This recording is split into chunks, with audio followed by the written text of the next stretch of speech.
अस्सलाम वालेकुम class 10th chemistry का लेक्चर नंबर 3 है, चैप्टर नंबर 4 से केमिकल इक्विलिब्रियम। लास्ट लेक्चर्स में मैंने आपको रिवर्स रिएक्शन और फॉरवर्ड रिएक्शन के बारे में बताया था। हमने हाइड्रोजन आयोडाइड वाली एग्जांपल की थी।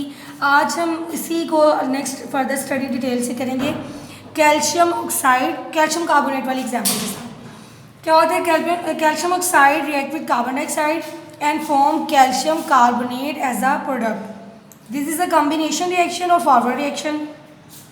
On the other side after some time जब कैल्शियम कार्बोनेट बन जाता है, अगर वेसल्स आपके पास क्लोज है और कैल्शियम कार्बोनेट को अब जब आप हीट करेंगे तो अगेन से वो टूट कर कैल्शियम ऑक्साइड और कार्बन डाइऑक्साइड बनाना शुरू कर देगा। इसे हम कहेंगे डीकम्पोजिशन रिएक्शन।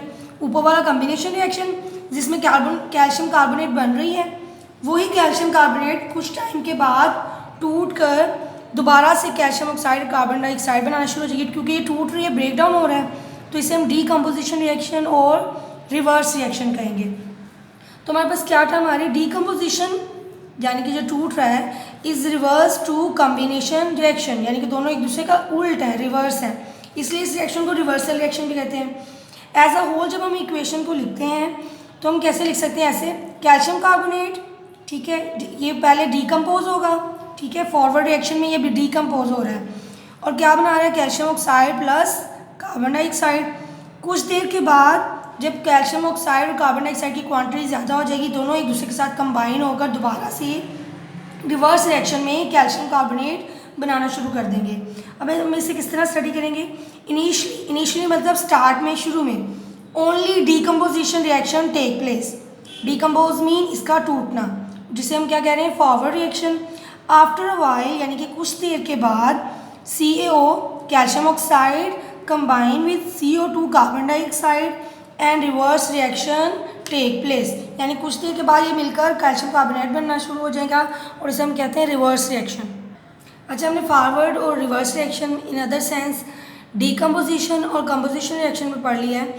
अब हम करेंगे कि स्टार्ट में रिएक्शन कैसा होता है, कुछ देर बाद वो क्या उसकी कंडीशन हो जाती है। इन द बिगनिंग यानी स्टार्ट में forward reaction is fast and reverse reaction is slow.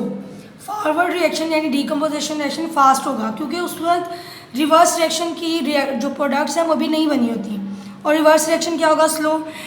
After but eventually यानी कि कुछ देर के बाद क्या होगा कि रिवर्स रिएक्शन की प्रोडक्ट्स बनना शुरू हो जाएंगी और वो रिएक्शन क्या हो जाएगा? स्पीड अप होना शुरू हो जाएगा।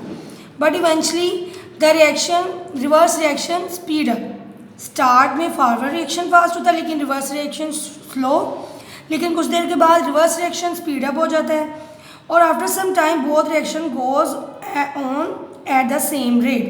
तीन कंडीशन बता रही हैं। स्टार्ट में फॉरवर्ड रिएक्शन स्पीड अप होता है, थोड़ी देर बाद रिवर्स रिएक्शन भी स्टार्ट शुरू हो जाता है जैसे जैसे प्रोडक्ट बनती हैं, लेकिन कुछ देर बाद दोनों रिएक्शन क्या है? सेम रेट पर अकर बनना शुरू हो जाते हैं। इसकी क्या रीज़न है? At this stage decomposition and composition take place at same rate, यानी कि दोनों क्या है? Same rate. अब सेम रेट का मतलब क्या होता है? सेम रेट का मतलब ये होता है डीकम्पोज यानी कि कैल्शियम कार्बोनेट जितना टूटेगा, थोड़ी देर बाद रिवर्स रिएक्शन में यानी कि कंपोजिशन रिएक्शन में वो अगेन से उतना ही बन जाएगा। तो एज अ होल जब हम रिएक्शन को देखते हैं, अपने मिक्सचर को देखते हैं, तो हमारे पास किसी भी रिएक्टर या प्रोडक्ट की अमाउंट चेंज नहीं होती, उसे हम कहेंगे एट द सेम रेट। तो हम क्या कहेंगे? Eight the same rate but in opposite direction. तो हम उस कंडीशन को क्या कहेंगे? इक्विलिब्रियम, यानी कि वो कंडीशन जिस पे रिएक्टर और प्रोडक्ट्स की अमाउंट चेंज नहीं होती। तो इससे नेक्स्ट हम इस तरह कर सकते हैं, amount of CO2 CaO and calcium carbonate remain same. जब सबकी अमाउंट सेम रहेगी, रिएक्शन में कोई चेंज नहीं आ रहा, लेकिन रिएक्शन चल भी रहा है, कंपोजिशन भी हो रही है, डीकम्पोजिशन भी हो रही है, लेकिन दोनों की अमाउंट क्या रह रही है? रिएक्टर और प्रोडक्ट की सेम। तो ऐसी कंडीशन को क्या कहते हैं? Equilibrium condition.